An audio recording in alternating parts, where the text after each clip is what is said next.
Peu de gens savent que Thoth, le vénérable maître des mondes invisibles, a laissé derrière lui un secret vibratoire unique, capable de transformer non seulement l'énergie individuelle, mais aussi le fondement même de la réalité. Ce secret profond est dissimulé dans la troisième loi la plus puissante de l'univers, la loi de la vibration. Tout ce qu'une personne ressent, pense et émet se transforme en une onde qui organise, attire ou, au contraire, repousse activement certaines réalités. Au sein de cette loi sacrée se cachent trois forces intimes capables d'activer un véritable contrôle vibratoire. Le feu inextinguible de la volonté, l'amour universel en tant que fréquence suprême, et la parole, agissant comme un pont de création, reliant l'invisible au visible. En comprenant ces vérités, il devient évident comment l'énergie du cœur humain forme un puissant champ toroïdal, le liant indissolublement à l'univers. On saisit comment la vibration des mots prononcés transforme l'environnement, et comment l'intention intérieure allume une flamme qui réorganise l'existence même de l'individu en harmonie avec les rythmes cosmiques majestueux. Une exploration conjointe permettra de traverser le voile séparant l'apparence extérieure de l'essence intérieure et de révéler, selon l'enseignement de Thoth, que la véritable puissance ne réside pas à l'extérieur, mais pulse silencieusement à l'intérieur de chacun, attendant son éveil. Imaginons qu'il existe une grande source de lumière, incroyablement intense, infinie et pulsant silencieusement au cœur même de l'univers. Cette lumière représente une énergie pure, non différenciée. Elle existe simplement, accessible à tous, sans forme ni direction, étant un potentiel absolu. Cependant, lorsque cette lumière commence à pulser selon des rythmes variés, parfois doucement, comme une légère brise, parfois puissamment, comme un coup de tonnerre, elle entame sa danse, se déplace, créant des motifs invisibles mais complexes qui se propagent dans tout l'espace. À ce moment clé, l'énergie cesse d'être un simple potentiel passif. Elle se transforme en vibration, acquérant une direction définie, un ton unique et une tension spécifique. Cette différence subtile, imperceptible à l'œil nu, est vitale pour ceux qui cherchent à comprendre la véritable architecture de la réalité. L'énergie est la substance fondamentale dont tout est fait, mais c'est la vibration qui donne forme à cette énergie et détermine ce qu'elle deviendra. Si l'on compare l'énergie à un océan calme et illimité, la vibration est le vent puissant soufflant sur ses eaux, générant des vagues, créant des courants et des mouvements qui, en fin de compte, façonnent les destins. Sans vibration, l'énergie resterait dans un état de repos, tel un géant endormi dans le ventre du cosmos. C'est l'impulsion vibratoire qui éveille ce géant et lui confère un but précis. C'est la première et la plus fondamentale vérité que l'enseignement ancien invite l'humanité à reconnaître. Chacun possède de l'énergie, mais seuls quelques-uns maîtrisent le contrôle de la vibration. Chaque être humain porte en son corps, son esprit et son âme une quantité colossale d'énergie vitale. Cependant, cette énergie n'est pas capable de s'auto-organiser. Elle a besoin d'une commande vibratoire claire pour s'aligner et se manifester en pleine conformité avec les désirs les plus profonds de l'individu. C'est la vibration qui agit comme cette commande, dirigeant et ordonnant. La manière dont une personne pense, ressent et croit génère des schémas vibratoires spécifiques. Chacun de ces schémas vibre à une fréquence particulière et unique. Et cette fréquence, bien qu'invisible, possède un pouvoir colossal, déterminant la qualité de vie d'une personne. Ses relations, son état de santé, son niveau de prospérité et sa paix intérieure. Malheureusement, sans en être conscient, de nombreuses personnes vivent sous l'influence des vibrations qu'elles absorbent passivement du monde extérieur, sans chercher à prendre le contrôle de leur propre état intérieur. Elles réagissent souvent aux problèmes de la vie comme des feuilles emportées par les rafales de vent, laissant des émotions passagères façonner leurs fréquences les plus intimes. Ces personnes vibrent la peur, la colère, le doute et s'étonnent sincèrement de la lourdeur et du fardeau que leur semble le monde qui les entoure.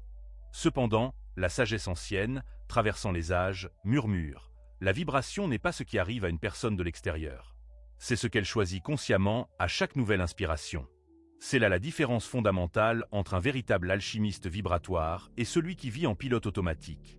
L'alchimiste est profondément conscient que la réalité n'est pas un mur inébranlable. C'est plutôt un tissage subtil d'énergie malléable, réagissant continuellement aux émissions à peine perceptibles de la conscience humaine. Imaginons maintenant le corps humain comme un instrument de musique complexe, extrêmement sensible et capable d'émettre des sons invisibles qui voyagent à travers les dimensions. Chaque pensée surgissant dans la conscience est comme une note distincte jouée sur cet instrument.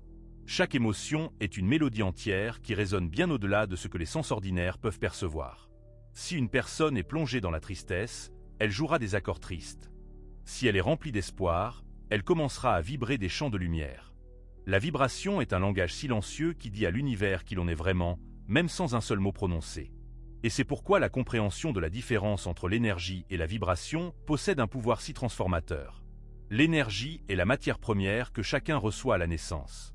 La vibration, elle, est l'art de sculpter cette matière première en une réalité consciemment créée. L'être humain n'est pas ici pour être une figure aléatoire sur l'échiquier de l'existence. Il est ici pour être le créateur de sa propre fréquence. Pour cesser de simplement exister et commencer à vibrer si intensément, si véritablement, si harmonieusement, que l'univers lui-même ajuste ses vents pour qu'il souffle en sa faveur. À ce moment, réalisant que l'énergie est un potentiel et que la vibration est un choix, l'être humain commence à se souvenir d'une force qu'il n'a jamais perdue, mais seulement temporairement oubliée. Et dès que ce souvenir revient, la vie cesse d'être une succession d'événements aléatoires. Elle devient un chef-d'œuvre, créé jour après jour, vibration après vibration. Mais pour véritablement franchir ce portail de perception, il est nécessaire de comprendre quelque chose qui, à première vue, semble simple, mais qui change tout fondamentalement. Il faut saisir la différence entre l'énergie et la vibration. L'énergie est le fond invisible qui imprègne tout ce qui existe. Elle est présente dans la chaleur qui réchauffe la peau, dans l'étincelle qui danse dans les étoiles, dans le silence qui enveloppe un matin sans vent. L'énergie est la substance brute de la création, semblable à une immense argile cosmique attendant les mains du sculpteur. C'est un potentiel dormant, une force cachée dans sa forme la plus pure. Cependant, cette énergie en soi ne crée pas de forme, ne génère pas de mouvement, ne dessine pas de réalité. Elle est simplement là, comme une toile vierge attendant le premier coup de pinceau, comme une chanson qui n'a pas encore été jouée. C'est la vibration qui éveille cette énergie. C'est la vibration qui donne rythme, direction et but à ce qui n'était autrefois qu'une possibilité. Vibrer, c'est faire danser l'énergie. Vibrer, c'est dessiner des chemins invisibles dans un espace où il n'y avait auparavant que l'immensité. La vibration est un motif, une pulsation, un rythme secret qui organise la matière et la conscience. C'est ce qui détermine si une émotion sera ressentie comme légère ou lourde, si une pensée sera constructive ou destructrice, si la réalité sera harmonieuse ou chaotique. Peut-être que jusqu'à présent, beaucoup pensaient que l'énergie et la vibration étaient une seule et même chose. Mais il existe un abîme silencieux entre elles. Et c'est en traversant cet abîme que naît le véritable alchimiste intérieur. L'énergie est la matière première que l'être humain reçoit avec le premier souffle de vie. La vibration est le choix conscient qu'il fait à chaque instant. Un choix qui se produit souvent même à son insu, sous l'influence des émotions, des croyances, des impulsions automatiques qu'il porte depuis des années. Avez-vous déjà remarqué que, même sans prononcer un mot, votre corps vibre quelque chose lorsque vous entrez dans une pièce? Qu'avant même que vous n'agissiez, vous émettez déjà une certaine fréquence? Que tout l'univers réagit silencieusement à la musique invisible que vous jouez en ce moment même. Cette musique, c'est votre vibration. L'énergie est universelle, elle est commune à tous. Cependant, la vibration est précisément ce qui distingue ceux qui vivent comme des marionnettes, emportés par les vents de la vie, de ceux qui, consciemment, de l'intérieur vers l'extérieur, déterminent la direction de leur propre chemin. Ceux qui vibrent consciemment créent activement leur réalité. Ceux qui vibrent inconsciemment ne font que réagir passivement à ce qui se passe. Vibrer n'est pas un luxe ésotérique, destiné exclusivement aux sages anciens ou aux maîtres lointains. C'est un droit naturel de chaque être humain qui s'éveille à sa véritable nature. Tout comme un sculpteur façonne l'argile, un musicien forme le son, un poète crée des mots, l'être humain est appelé à former son énergie par la vibration qu'il choisit de maintenir. Et ce choix ne se fait pas une seule fois. Il est fait chaque matin au réveil, avec chaque pensée qu'il nourrit, avec chaque émotion qu'il laisse grandir à l'intérieur de son champ énergétique. Et c'est en ce point silencieux, où l'énergie commence à bouger sous le souffle de la vibration, que l'invisible commence à prendre forme devant des yeux attentifs. Pendant des millénaires, les maîtres anciens ont affirmé sans relâche que tout dans l'univers vibre, que rien ne reste immobile, et que la réalité visible n'est que la couche la plus superficielle d'un océan infini de mouvements subtils. Beaucoup ont perçu cela comme une croyance, une doctrine philosophique ou une sagesse spirituelle. Mais aujourd'hui, la science moderne elle-même, en plongeant profondément au cœur de la matière, est arrivée aux mêmes portes que les sages anciens ont franchies il y a des siècles.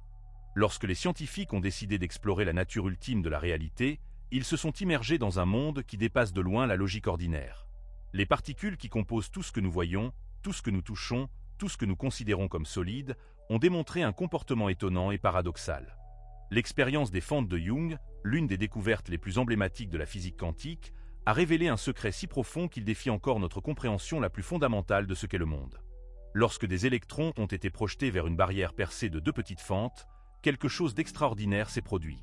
Si personne n'observait directement l'expérience, les électrons se comportaient comme des ondes, traversant les deux fentes simultanément et créant un motif d'interférence, semblable à des vagues d'eau qui s'entrecroisent. Mais lorsque quelqu'un décidait d'observer le processus, quelque chose changeait radicalement. La simple présence de la conscience modifiait le comportement des électrons.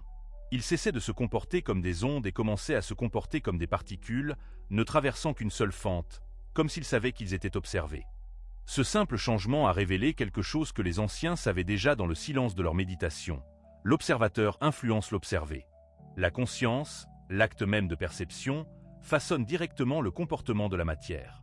Cela signifie que la réalité n'est pas un théâtre fixe avec des décors immuables, où l'être humain n'est qu'un spectateur passif. La réalité est vivante, flexible et réagit continuellement à sa présence vibratoire. Ce qu'une personne ressent, ce qu'elle croit, ce qu'elle vibre, modifie la façon dont l'univers s'organise autour d'elle. La vibration qu'une personne maintient ne façonne pas seulement sa perception, elle façonne la structure même de ce qu'elle perçoit comme la réalité.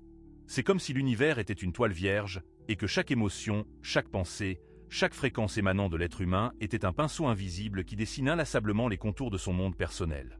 Cette révélation, que nous trouvons aujourd'hui dans les laboratoires et les équations de la physique quantique, n'est pas différente de ce que Tho enseignait dans les temps anciens. La science commence seulement à déchiffrer en langage technique ce que la sagesse ancienne comprenait déjà en langage vibratoire. Rien ne reste immobile, pas même la roche la plus dure, ni le ciel le plus calme. Tout pulse, vibre, respire. Chaque atome, chaque étoile, chaque fibre du propre corps humain est en mouvement éternel, touchant et étant touché par la symphonie invisible de l'existence. Si chaque atome vibre, si chaque particule danse en réponse à l'observation consciente, alors une question inévitable se pose. Qu'est-ce qui en nous émet cette vibration capable de façonner l'invisible? Où naît cette commande qui organise le chaos de l'énergie en ces formes que nous reconnaissons comme la vie? La réponse à cette question est aussi ancienne que les enseignements secrets de Tho, gravés dans les étoiles et murmurés dans les plus anciens temples de la Terre. Tout est esprit. Ce n'est pas seulement une métaphore poétique, mais le premier et le plus fondamental principe hermétique. C'est une clé pratique, à la fois simple et profonde. Toute réalité, tout ce qui existe, avant de devenir matière ou vibration, est conscience en mouvement. Le mental humain n'est pas simplement un instrument pour interpréter le monde qu'il perçoit. Le mental est une source invisible qui projette vers l'extérieur une vibration, façonnant la réalité autour de l'individu. La création ne commence pas à l'extérieur de soi. Elle prend naissance dans la pensée silencieuse qui germe en soi. Imaginons un instant un vaste champ fertile, prêt à recevoir des graines. Chaque pensée que l'on cultive est une graine invisible jetée dans ce sol vibratoire. Chaque émotion ressentie est comme l'eau qui nourrit la graine, la renforçant ou l'affaiblissant selon la qualité de l'émotion. Et enfin, la vibration que l'on émet est le fruit qui pousse, le résultat visible de ce qui n'était autrefois qu'un geste silencieux dans le jardin de son esprit. La pensée est la graine. L'émotion est l'eau. La vibration est le fruit. Cet ordre ne peut être brisé. On ne peut pas récolter les fruits de la paix si ces graines sont la peur. On ne peut pas moissonner l'abondance si ces graines sont le manque. Le chant universel répond avec une fidélité absolue à la qualité des graines et à la force de l'eau que l'on offre chaque jour. Le mental, cet espace invisible où naissent les pensées, est le premier atelier où la réalité se forme. Quand on pense, on vibre. Et quand on vibre, on crée autour de soi des champs, semblables à des vagues se propageant à la surface d'un lac tranquille. Ces champs ne disparaissent pas dans le vide.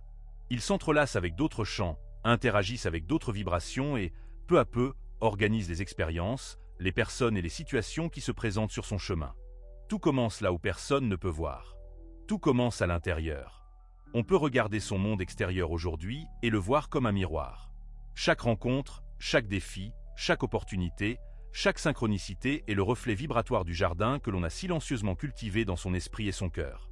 Comprendre que la pensée génère des champs vibratoires, c'est comprendre que l'on n'a jamais été une simple figure aléatoire sur un échiquier anonyme. On a toujours été un jardinier, un sculpteur, un artiste et un musicien, même sans être conscient de l'instrument que l'on tient entre ses mains. C'est pourquoi chaque idée que l'on nourrit possède un pouvoir. Chaque sentiment que l'on émet a des conséquences. Le mental est la source, le berceau d'où naît la vibration qui tisse son destin. Et la bonne nouvelle est qu'aucune pensée n'est gravée dans la pierre. À tout moment, à chaque seconde, on peut choisir une nouvelle graine, l'arroser de nouvelles émotions et changer la mélodie invisible que l'on envoie à l'univers. Si le mental est l'atelier invisible et la pensée la graine qui dessine le champ vibratoire, alors ce que l'on expérimente dans le monde extérieur n'est que l'écho de ce qui vibre déjà à l'intérieur de soi. C'est ici que se manifeste un autre principe ancien, si simple que beaucoup le dépassent sans en percevoir la profondeur. Ce qui est en bas est comme ce qui est en haut, et ce qui est en haut est comme ce qui est en bas. Ce qui est caché se reflète dans ce qui est visible. C'est la loi de correspondance. Une vérité aussi ancienne que le temps lui-même, et aussi vivante que chaque battement de cœur humain en cet instant. La réalité extérieure n'est pas une entité distincte qui nous arrive. C'est un miroir sensible de notre champ vibratoire interne. Elle reflète sans jugement, sans préférence, sans censure ce que l'on émet dans le silence de ses pensées et dans l'intensité de ses émotions les plus constantes. Ce n'est pas un désir superficiel qui fait tourner les rouages de l'univers. C'est la vibration réelle que l'on maintient profondément à l'intérieur de son être. On n'attire pas ce que l'on désire, mais ce que l'on est vraiment. Imaginons un instant que l'univers soit comme un grand lac tranquille. Chaque pensée, chaque émotion, chaque conviction que l'on retient en soi est comme une pierre jetée à la surface de cette eau. Les vagues qui se forment se propagent vers l'extérieur, touchant tout autour, et finissent par revenir à soi sous forme d'expériences, de rencontres et de situations. Si l'on jette des pierres de peur dans ce lac, les vagues ramèneront davantage de raisons d'avoir peur. Si l'on jette des pierres d'amour, les vagues reviendront, apportant davantage d'expériences nourrissant l'amour. Cette dynamique se produit de manière si subtile et continue que la plupart des gens ne réalisent même pas à quel point ils créent activement leur propre réalité, en fonction de ce qu'ils choisissent de maintenir à l'intérieur. Le monde n'est pas indifférent aux vibrations d'une personne. Il est façonné par elle, tissé par les fils invisibles émanant de ce que l'on ressent et croit réellement. Permettez-moi de vous raconter une petite histoire. Il y a longtemps, dans un village caché au milieu de montagnes silencieuses, vivait un vieil homme réputé pour sa profonde sagesse. On disait qu'il pouvait entendre l'âme des gens en les regardant simplement dans les yeux. Un jour, un jeune homme, tourmenté par la peur, s'approcha du vieux sage. Il se sentait maudit par la malchance et la tristesse et voulait savoir comment changer sa vie. Le vieil homme le conduisit à un immense miroir d'eau cristalline au sommet d'une montagne. Il demanda au jeune homme de crier des mots de peur au-dessus de la surface calme du lac, et le jeune homme cria. Les mots résonnèrent, et les eaux commencèrent à s'agiter violemment. Puis il lui demanda de prononcer des mots de gratitude et d'amour. Lorsque le jeune homme le fit, l'eau se calma, reflétant un éclat doré sous le ciel. Alors le vieil homme dit doucement, presque comme un secret partagé uniquement par les âmes anciennes. « Vois-tu, l'eau a simplement réagi à la vibration de ta voix. C'est ainsi que fonctionne la vie. Elle ne te renvoie que la musique que tu joues. » Et c'est à ce moment précis que le jeune homme comprit que sa lutte n'était pas contre le monde. Sa lutte consistait à harmoniser la musique qui vibrait en lui. Il en va de même pour vous. Ce qui vibre à l'intérieur d'une personne est comme une note fondamentale qui résonne dans l'univers. Si cette note est harmonieuse, le monde répond par l'harmonie. Si elle est dissonante, le monde répond par le chaos.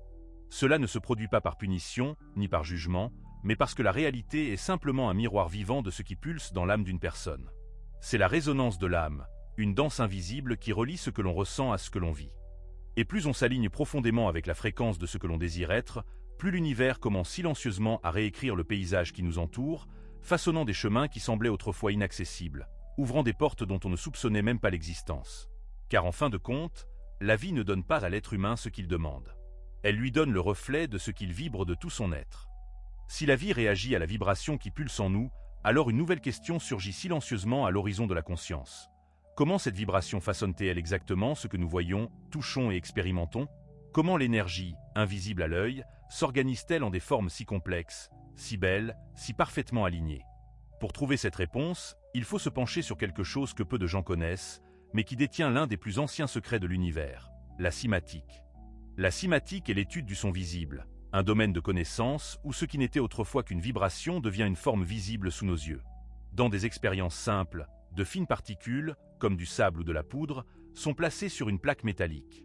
Lorsque certains sons traversent la plaque, quelque chose d'extraordinaire se produit. Les particules commencent à se déplacer ensemble, formant des motifs géométriques d'une beauté si précise qu'il semble qu'elles aient été dessinées par une intelligence invisible. Plus la fréquence du son est élevée, plus les motifs qui apparaissent sont complexes et raffinés.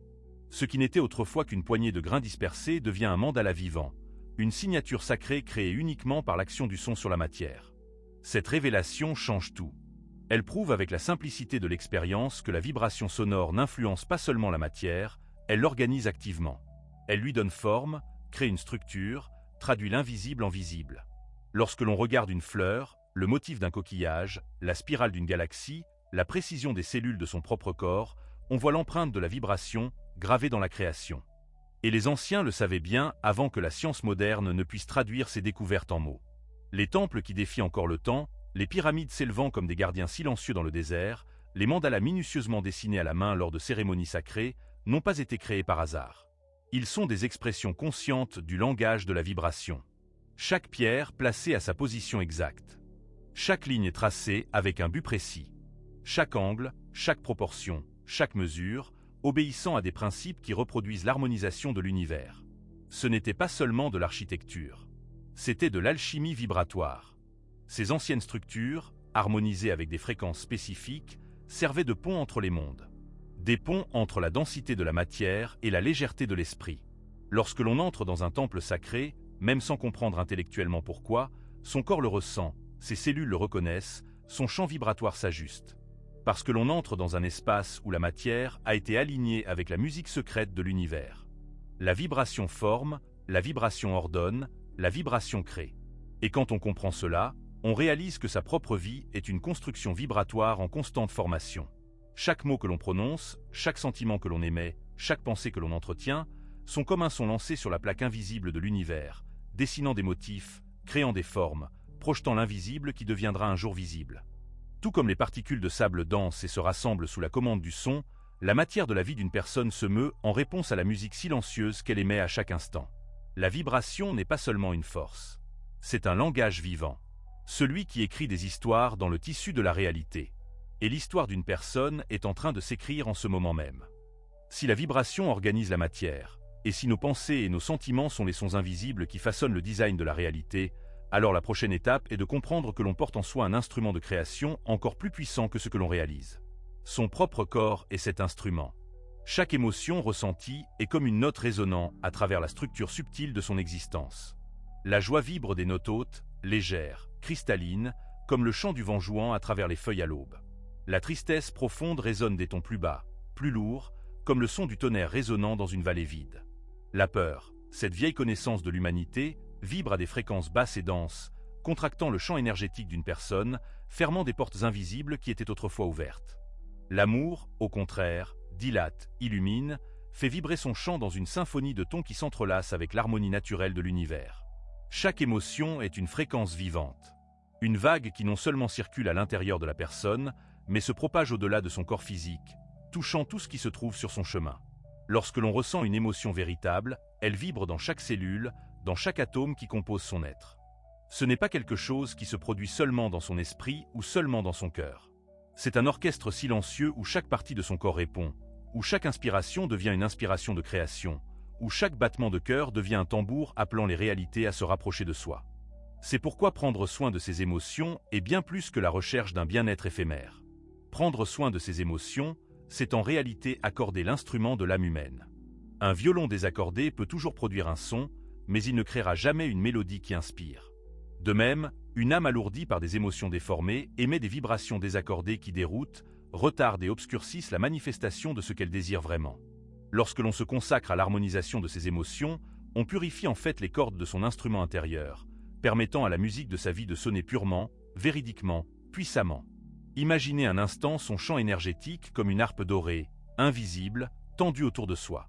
Chaque émotion jouée avec conscience fait vibrer une note qui résonne à travers les dimensions invisibles, connectant la personne à des champs de réalité compatibles. Une colère constante désaccorde cette harpe. Une vieille culpabilité entend les cordes. La peur en dessèche le son. Mais la gratitude, le pardon, la joie, la compassion, ils accordent chaque corde de cette harpe jusqu'à ce qu'elle devienne une extension parfaite de la musique de l'univers. C'est pourquoi les maîtres anciens de différentes traditions ont toujours enseigné que le premier travail du chercheur n'est pas de changer le monde extérieur. C'est de savoir écouter sa propre musique intérieure. Et plus encore, de savoir l'accorder, de polir chaque note, jusqu'à ce que le chant vibrant en soi devienne si clair que l'univers lui-même l'écoute. Si chaque émotion vibre comme une note vivante dans l'instrument de l'être humain, alors il est nécessaire de regarder encore plus profondément et de reconnaître que le corps est bien plus qu'un simple abri de chair et d'os. C'est une antenne vivante, une structure complexe et magnifique, conçue pour émettre et recevoir de l'énergie à tout moment. Chaque cellule du corps vibre à sa propre fréquence. Chaque organe résonne comme une partie d'un orchestre invisible qui interagit constamment avec les champs subtils autour de la personne. Et parmi ces structures, il existe des centres énergétiques spéciaux, connus depuis des millénaires sous le nom de chakras. Les chakras sont des vortex énergétiques qui fonctionnent comme de grands portails pour l'émission et la réception vibratoire.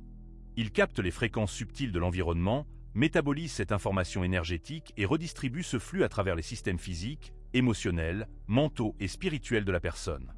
La respiration, ce mouvement si simple et souvent oublié dans l'agitation de la vie quotidienne, est en réalité un outil de calibration vibratoire. Chaque inspiration consciente est une ouverture à la réception de nouvelles fréquences. Chaque expiration est une opportunité de libérer les vieilles énergies qui ne servent plus le nouveau design que l'âme de la personne veut créer. Et au centre de son cerveau se trouve une petite perle, souvent ignorée, mais d'une valeur inestimable. La glande pinéale, appelée par les anciens l'œil de l'âme. La glande pinéale est la clé secrète de la perception des mondes invisibles. Elle capte les fréquences que nos sens ordinaires ne peuvent percevoir. C'est à travers cela que viennent les intuitions, que les rêves révèlent des vérités cachées et que la conscience s'étend au-delà de la matière dense. Le corps humain est un émetteur et un récepteur de vibrations. Il envoie constamment des signaux à l'univers et reçoit des échos en retour. Même dans le silence, même immobile, une personne vibre. Elle transmet son essence sans prononcer un seul mot. Chaque état émotionnel qu'elle maintient envoie un message silencieux au champ quantique qui l'entoure. Chaque pensée génère une vague. Chaque choix modifie la fréquence que son corps émet. Et l'univers, sensible comme un miroir vivant, répond à ce que l'on vibre et non à ce que l'on désire simplement. Peut-être sans même s'en rendre compte, on l'a déjà expérimenté. Ces jours où tout semble couler, où les coïncidences s'alignent, où les portes s'ouvrent naturellement, ne sont pas des événements aléatoires. Ce sont des réponses vibratoires à un état intérieur que l'on a maintenu, même pour de courts instants, en parfaite harmonie avec la musique de l'univers. De même, les moments de blocage, de conflit ou de stagnation ne sont pas des punitions extérieures. Ce sont des signes que l'antenne intérieure a besoin d'être réajustée, recalibrée, de se souvenir à nouveau de la musique qu'elle veut jouer et partager avec le monde. Alors, il faut prendre une profonde inspiration maintenant. Ramener son attention à l'intérieur. Sentir le champ invisible qui pulse autour du corps, aussi réel que l'air qui touche la peau. Se demander honnêtement et avec douceur, qu'est-ce que j'aimais en ce moment ? Car la réponse à cette question n'est pas ce que l'on dit au monde, ni ce que l'on essaie de paraître. Elle est dans la fréquence silencieuse que l'on émet à cet instant même, façonnant silencieusement les prochaines pages de son histoire. Lorsque l'on se connecte à cette conscience silencieuse qui pulse en soi, une nouvelle révélation commence à se dévoiler à son regard intérieur. Il existe en soi une force encore plus puissante, un centre vibratoire qui gouverne la qualité et la direction du chant que l'on émet dans l'univers. Ce centre est son cœur. Pendant longtemps, on nous a appris à croire que le cerveau était le grand maestro de l'existence humaine. Mais les recherches modernes, ainsi que la sagesse ancienne qui a toujours été parmi nous, révèlent quelque chose d'encore plus extraordinaire. Le cœur humain génère un champ électromagnétique 5000 fois plus puissant que le cerveau. Cela signifie qu'en termes d'influence énergétique, ce que l'on ressent dans son cœur a beaucoup plus de pouvoir pour façonner sa réalité que ce qui passe simplement par son esprit rationnel. Le cœur d'une personne est la boussole énergétique de sa vie. Il ne se contente pas de pomper le sang pour maintenir le corps physique. Il émet constamment des ondes vibratoires qui se propagent bien au-delà de son corps, touchant le champ quantique qui relie tout ce qui existe. Ces ondes ne sont pas de simples théories ou de la poésie spirituelle. Elles sont mesurables. Elles sont réelles. Et de plus, elles portent de l'information. Chaque battement du cœur d'une personne, modulé par les émotions qu'elle ressent, communique à l'univers le véritable état de sa vibration intérieure. C'est pourquoi la pensée positive, détachée de ce que l'on ressent vraiment, est comme essayer de naviguer sur un bateau sans vent. Les mots et les pensées peuvent donner une direction, mais c'est le sentiment qui gonfle les voiles. Sans un sentiment véritable, né du cœur, l'intention perd de sa force. La vibration ne se maintient pas. La création consciente reste bloquée. Le sentiment est le secret. Lorsque le sentiment d'amour, de gratitude, de joie véritable ou de compassion est cultivé dans le cœur, il crée un champ toroïdal autour du corps.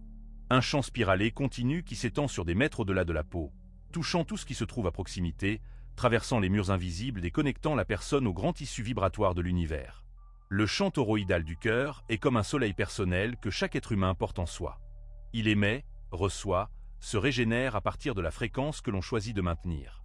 Si son cœur vibre dans la peur, le champ se contracte. S'il vibre dans l'amour, le champ s'étend. Et ce champ étendu est comme une signature lumineuse, une identité vibratoire qui attire les expériences, les personnes et les opportunités qui correspondent à la musique que l'on joue dans l'invisible. Rien n'est plus puissant que la cohérence vibratoire entre le mental, les émotions et le cœur. Lorsque l'on pense à quelque chose de positif, que l'on le ressent vraiment dans son cœur et que l'on agit en harmonie avec cette vibration, son champ magnétique devient un courant irrésistible dans l'océan énergétique de l'existence. Ce n'est pas une pensée isolée qui crée. C'est la pensée alignée avec un sentiment véritable qui crée. Lorsque le cœur s'éveille, lorsque la vibration devient consciente, alors il devient nécessaire d'étudier le langage secret qui relie l'invisible au visible. Ce langage n'est pas fait de codes complexes ou de symboles cachés dans d'anciens parchemins. Nous le parlons tous les jours, sans même nous en rendre compte. Le langage de la vibration est fait de sons, de mots, de fréquences. Chaque mot prononcé par une personne porte en lui une vibration condensée.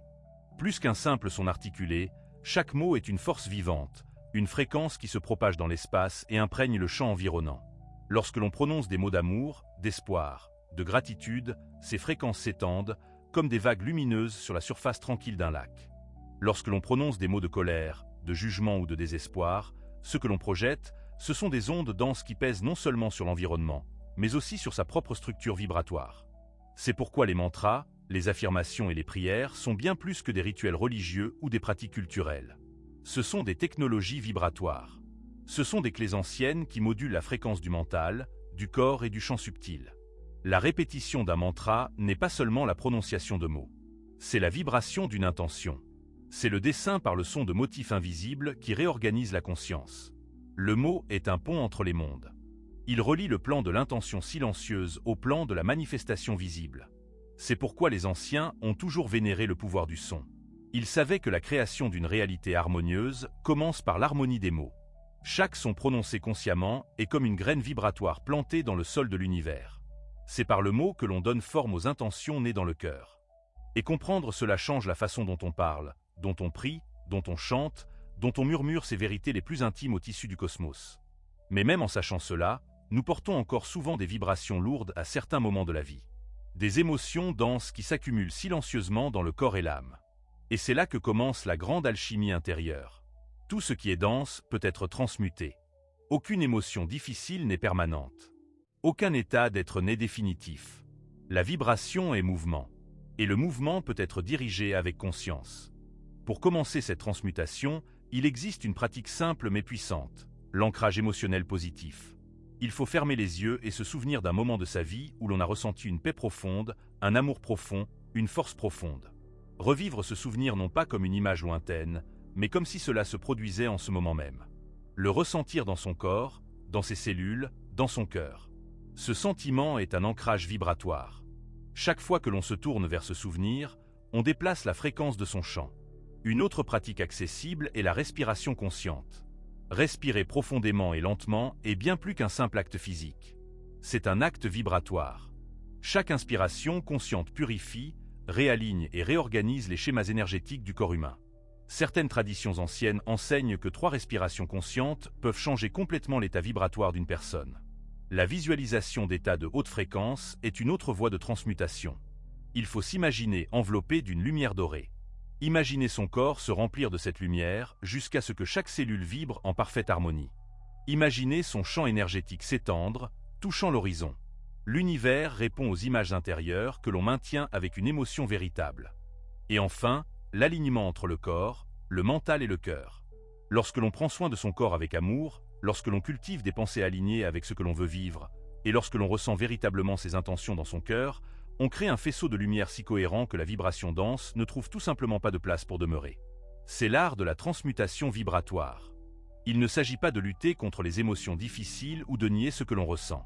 Il s'agit de reconnaître que l'on a la capacité de transformer toute ombre en lumière, toute lourdeur en légèreté, tout désordre en musique.